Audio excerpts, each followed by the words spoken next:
The grand hall of the Larinthian palace shimmered under the glow of bioluminescent chandeliers that hung like floating constellations. Alien delegates from dozens of star systems filled the vast chamber, their conversations a symphony of clicks, hums, and tones, each more alien than the last. At the center of it all stood Kale, a human diplomat whose calm presence contrasted sharply with the tension in the room. Kale had been sent to negotiate a trade pact that could define humanity's place among interstellar powers. The Larinthians, a proud and technologically advanced species, had been hesitant to include humans in their alliances. Rumors circulated that the humans were reckless, too emotional, or incapable of maintaining order in a volatile galaxy. Kale, however, believed that courage and reason could sway even the most skeptical of minds. A princess of the Larinthians, a striking figure named Elara, observed Kale from the raised dais. Her eyes, large and iridescent, reflected a mix of curiosity and skepticism. She had grown up believing that humans were impulsive, their history filled with both ingenuity and destructive tendencies. She had watched the reports, seen the news of human conflicts, and yet something about this lone figure standing before her made her pause. Diplomat Kale, intoned the Prime Minister, a towering being with 6 appendages and a face that seemed to shift subtly as it spoke. Your species has requested access to our energy reserves. Do you truly understand the risks involved? Kale straightened. He had expected a test, a subtle challenge designed to probe not only his intellect, but his character. We understand the risks, he said steadily, but we also understand that cooperation is the only way forward. Humanity seeks peace, stability, and mutual growth. We will not jeopardize what we cannot safeguard. Murmurs rippled through the assembly. Humans were known for their audacity, but Kale's voice carried conviction. Elara felt a strange pull of admiration. There was something different about him. Unlike the other delegates who bowed to fear and protocol, Kale met the eyes of the Larinthian leaders without hesitation. Very well, the Prime Minister replied, his voice a resonant chord. But words alone do not earn trust. A demonstration of commitment is required. You must undergo the trial of Concord. The trial of Concord was legendary. Any species that wished to prove their intentions had to enter the Chamber of Mirrors, a place where fears, ambitions, and true nature were magnified by alien technology. Many dignitaries had attempted the trial and failed, succumbing to illusions of power or cowardice. Kale had no choice but to accept. Elara watched him as he approached the chamber. She had never seen a human volunteer for something so dangerous. Without hesitation, most delegates negotiated, deferred, or tried to manipulate the outcomes. Kale, however, simply stepped forward. Inside the chamber, the air shimmered with a strange energy. Kale felt a pull at his consciousness, memories and fears intertwining into vivid illusions. He saw entire cities consumed by fire, allies turned against him, and endless voids of isolation. Each vision tested him, whispered doubts and fears. In languages he barely recognized, but Kale had prepared for this. He focused on what made humans resilient: empathy, determination, and the ability to act even in the face of overwhelming odds. He reminded himself of the people he represented, the lives depending on this moment, and the hope that cooperation could bring. Slowly, the illusions began to fade, unable to pierce the strength of his conviction. Elara, observing from the dais, felt her chest tighten. No one had ever confronted the trial of Concord with such resolve. Most Larinthians, even those of royal blood, struggled to maintain composure.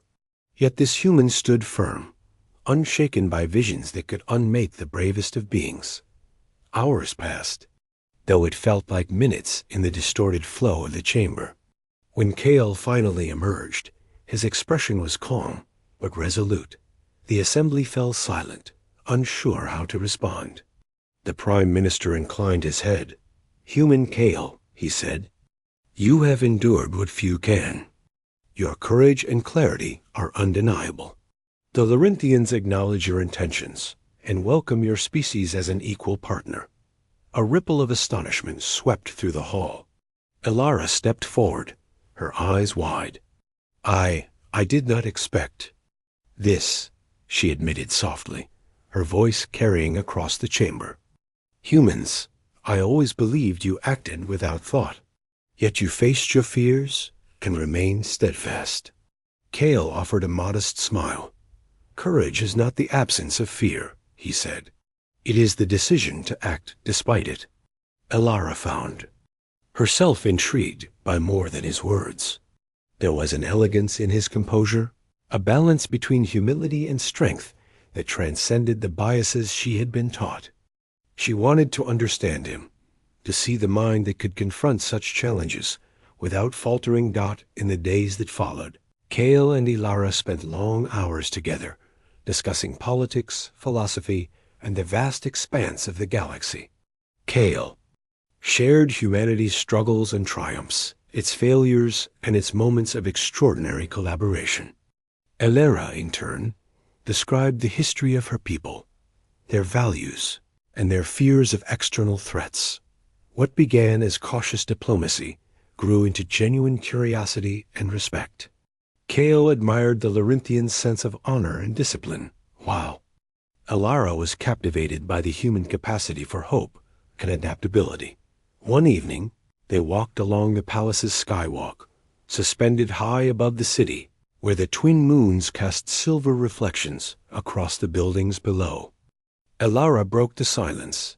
"Kale, why do humans continue to strive despite knowing the odds are against them?" she asked, her voice almost a whisper. Kale thought for a moment. "Because the alternative is stagnation. Fear can paralyze, but courage can transform. Even small acts can ripple outward and change the course of history." Elara studied him, realizing that his bravery was not just in facing trials, but in believing that action mattered, that choices carried weight. She had met many beings who feared failure, but Kale had embraced the possibility of it and still moved forward. Their connection deepened as the negotiations progressed. Kale's integrity and insight impressed not only Elara, but also the Council of Larinthian elders.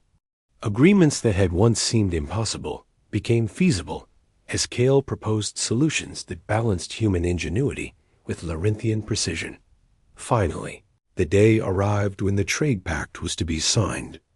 The hall was filled with dignitaries, diplomats, and observers from across the galaxy. Kale and Elara stood side by side, a symbol of the unity that had been forged through courage, respect, and understanding. As the final signatures were etched onto the crystalline documents, a wave of energy resonated through the chamber, a Larinthian tradition that marked a truly honorable agreement. Delegates whispered in awe, impressed not only by the treaty, but by the human who had achieved it. Elara turned to Kale, her gaze steady. "You have shown what many never believed humans capable of," she said. "Not just bravery, but wisdom, compassion, and unwavering resolve. You have earned more than respect. You have earned admiration." Kale felt a warmth he had rarely experienced in diplomatic circles. "It was not my courage alone," he replied. "It was the willingness of others to see beyond their fears and embrace cooperation. You taught me that as much as I taught you." From that moment, the bond between Kale and Elara became more than diplomatic. They spent months working together, navigating the complexities of interstellar politics, building alliances, and fostering understanding between their species. Their partnership became a model for others, a testament to the power of courage, empathy, and collaboration. Yet it was in quieter moments, away from negotiations and grand halls, that Elara found herself most drawn to Kale. She marveled at the human capacity to face adversity without losing optimism, to confront fear without succumbing to it. His presence challenged her, inspired her, and made her reconsider everything she had thought she knew about humans. One evening, as they overlooked the city from the palace gardens, Elara spoke softly. "Kale, when I first met you, I thought you were just another delegate, another representative of a species I barely understood. But now, I see something more. You have shown me that courage is not just physical. It is moral, emotional, and sometimes even quiet. You inspire me to be better." Kale turned to her, humbled. "Elara, the galaxy is vast, and its challenge is immense. But courage is universal.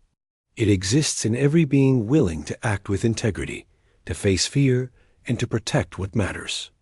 You have your own courage, too.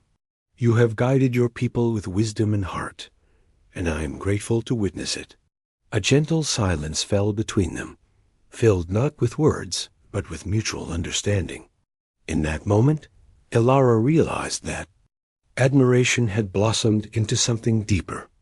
She no longer saw Kale merely as a human diplomat, but as a partner, a companion, and someone whose presence enriched her life in ways she had never anticipated. As months turned into years, the human-Larinthian alliance flourished. Kale's courage and diplomacy reshaped perceptions of humanity, proving that one individual, armed with integrity and bravery, could change the course of history. And through it all, Elara remained by his side, not just as a princess observing a foreign delegate, but as someone who had come to understand the true depth of human courage and the power it held to inspire across the stars. In the end, the galaxy remembered the human diplomat not for the battles he fought or the treaties he signed, but for the quiet Korag